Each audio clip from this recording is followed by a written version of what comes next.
Every time I post a video about making six figures in tech, the comments are flooded with the exact same excuse. Simone, that is great, but every entry-level job requires 3 to 5 years of experience. How am I supposed to get experience if nobody will hire me without experience? It's the classic catch-22, and if you're applying for roles at Google and Microsoft and Amazon or other big tech companies, yeah, you might hit a brick wall, but there are other ways for you to get your foot in the door in the tech industry without having any experience. But before we get into this video, make sure you subscribe. I notice a lot of you all aren't subscribed to my channel. All right, so let's get back to it. I want you to understand that the tech industry is massive, and there are specific roles, mostly on the infrastructure, operation, and security side, where demand is so high that companies are willing to overlook a lack of traditional experience if you have the right certification, the right foundational knowledge, and if you can speak to the transferable skills that you're going to bring into the role. In this video, I'm breaking down the 5 specific tech jobs that are paying 100K or more in 2026 and exactly how you can position yourself to land them, even if your resume right now says retail manager or warehouse supervisor. These are not the flashy roles that you see on LinkedIn influencer posts. These are the real, always hiring, bread and butter roles that keep the entire tech industry running. All right, let's get right into it. Job number 1 is the data center technician. Now, I know some of you are thinking, Simone, that sounds like a manual labor job. It doesn't sound like tech. And honestly, it kind of is, but it's also one of the most underrated entry points into the tech industry that almost nobody is talking about. A data center technician is responsible for the physical infrastructure that keeps the internet running and AI infrastructure running. In this role, you are racking and stacking servers, you are running cables, you are replacing failed hard drives, you're also monitoring the physical environment, temperature, power, cooling, and making sure that everything stays online. Here's why this role is blowing up right now. Every single AI model that you have ever used, ChatGPT, Claude, Gemini, every single one of them runs in a data center. The AI boom is not just a software story. It's a massive hardware story. Companies spending hundreds of billions of dollars building new data centers right now all across the United States. And those data centers need human beings on the floor to keep them running. The barrier to entry is low for a data center technician. You do not need a degree. You do not need a certification to get started, although the CompTIA Security Plus or CompTIA Server Plus will help you stand out. Entry-level data center technicians are making anywhere from $60,000 to $100,000 a year, and I've even seen some data center technician roles paying above 100K. And if you're able to get into a GovTech focused data center with a clearance, you can push that number even higher. These are the jobs that literally nobody glamorizes, but it's the job that's always hiring, and it's always going to be hiring because AI is not going to rack its own servers, and the internet is always going to need data centers. Job number 2 is IAM Analyst, Identity and Access Management. I do not talk about IAM roles as much as I should because IAM is technically a subset of system administration and cybersecurity. We're going to see a big boom in these IAM roles because all of these companies are using different AI tools and more hacks are happening. You're going to see many more professionals needed for identity and access management. Here's the simple version of what an IAM analyst does. They manage who has access to what inside of a company. Think about it this way. Every employee at a company has a username and a password. They have access to certain files, certain systems, certain applications. An IAM analyst is the person who sets up those permissions, manages them, and makes sure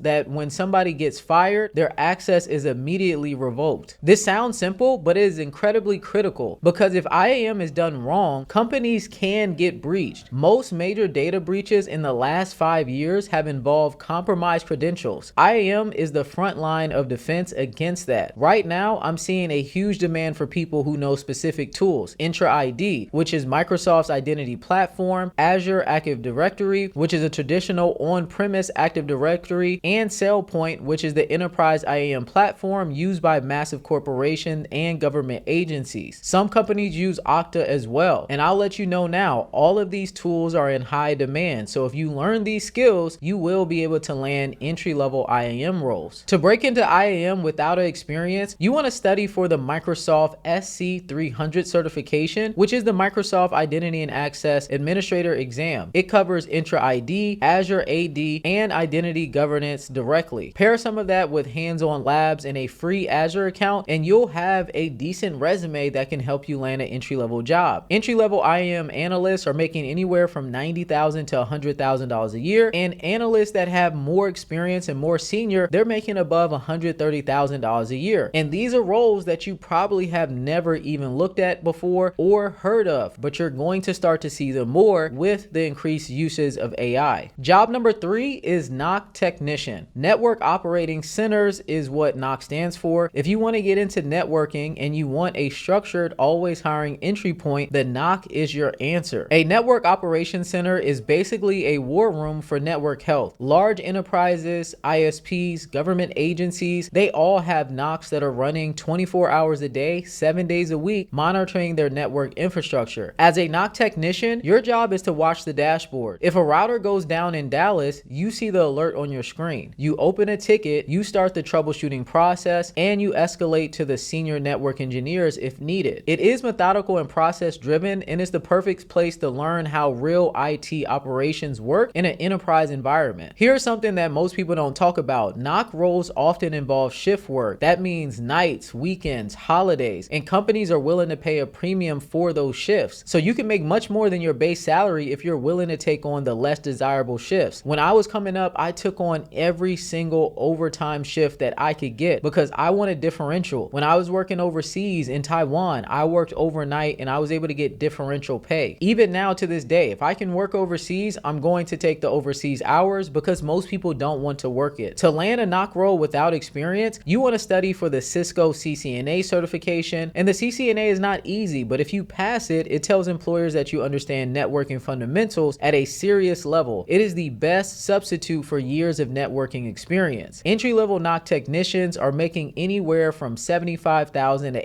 $85,000 a year, and senior level technicians with the CCNA and CCNP certification, they're making above 6 figures. And the NOC is one of the best ways to launch your full network engineering career that can take you well above the $150,000 salary mark. Job number 4 is Junior Linux System Administrator, and this one is close to my heart because Linux is the backbone of the entire tech industry, and almost nobody coming into tech is learning it. You can get so far with just learning Linux. Here's a stat that's going to blow your mind. Over 90% of the world's cloud infrastructure runs on Linux. Every major cloud provider, AWS, Azure, Google, they're all running Linux beneath the hood. Every government agency, every defense contractor, every major enterprise is running Linux servers somewhere in their environment. And the number of people who actually know how to administer Linux, especially Red Hat Enterprise Linux at a professional level, is extremely low. As a junior Linux system administrator, you are managing Linux servers. You are handling user accounts, file permissions, shell scripting, system updates, and basic troubleshooting. You're going to be the person who keeps the Linux environment healthy and operational. So this role is extremely important, and if you learn these Linux skills, you will always be employed. To break into junior system administration, I highly recommend that you get the Red Hat Certified System Administrator cert. This certification is all hands-on. This is not a multiple choice certification like the Linux Plus is that's offered by CompTIA. Red Hat Enterprise Linux, or RHEL, is the standard in government and defense environments, and it's used literally everywhere. So if you get your RHCSA and you have a clearance, or you're able to get a clearance, you're extremely valuable. Entry-level junior Linux system administrators are making anywhere between $90,000 to $110,000 a year. If you take it a step further and you get the Red Hat Certified Engineer certification, you can push your salary even higher. I'm talking well into the 200,000s. Linux is not glamorous, but it is everywhere. It is always in demand, and it pays extremely well, and it's never going anywhere. And job number 5 is Security Operations Center Analyst. This is the most well-known entry point into cybersecurity, and for a good reason. It's one of the most in-demand roles in the entire tech industry right now. But I want to be completely honest, if you don't already have tech experience, it's going to be very difficult to go straight into a SOC analyst role. I highly recommend that you get into one of the other roles that I talked about previously in this video, and then job hop into a SOC analyst role. A SOC analyst monitors an organization's network and systems for security threats. You're watching dashboards, analyzing alerts, investigating suspicious activity, and escalating confirmed threats to the incident response team. Tier 1 is the entry level. You are triaging alerts, running playbooks, and documenting everything. Tier 2 is when you start doing deeper investigation, and you do threat hunting as well. Tier 3 is senior level, working on advanced threat analysis and building detection rules. Here's the reality of the cybersecurity talent shortage. There are currently currently over 3.5 million unfilled cybersecurity jobs globally. Companies can't find enough people. The demand is not slowing down, it's only accelerating because every AI system, every cloud deployment, every connected device is a new attack surface that needs to be monitored and protected. But again, if you don't have experience, it might be hard to go straight into these roles. So just save yourself the headache and go watch my video about the real cybersecurity roadmap, and I show you exactly how to land your first cybersecurity role. So let me recap the 5 jobs. First job is data center technician, the backbone of the AI revolution. Always hiring, low barrier to entry. Job number 2 is IAM Analyst, the identity security specialist. This is niche, in demand, and most people have never heard of it. Number 3, NOC Technician, the network watchdog. Great pay, great career path, and shift differentials, which can significantly boost your income. Job number 4 is Junior Linux System Administrator, the foundation of enterprise and government tech. Extremely high demand, really good pay, and a massive career ceiling. Job number 5 is SOC Analyst, which is the entry point into cybersecurity. There's over 3.5 million unfilled cybersecurity jobs that is not slowing down. The experience barrier is a myth that is designed to keep lazy people out. If you're willing to study for the right certifications, build a few practical projects, and target these infrastructure and security roles instead of the saturated software engineering roles, you can break into this industry and hit 6 figures faster than you think. Stop letting the 3 years of experience required bullet point stop you from applying. Anything that says 0 to 3 years of experience is considered entry level. So if you want a structured plan to get the skills, build the right resume, and be able to apply for these exact roles, fill out an application to work with me and my team. The link is in the description below. We help career changers bypass the traditional gatekeepers and land high-paying tech jobs. Thanks for watching this video. Let's get to work, and I'll see you in the next one.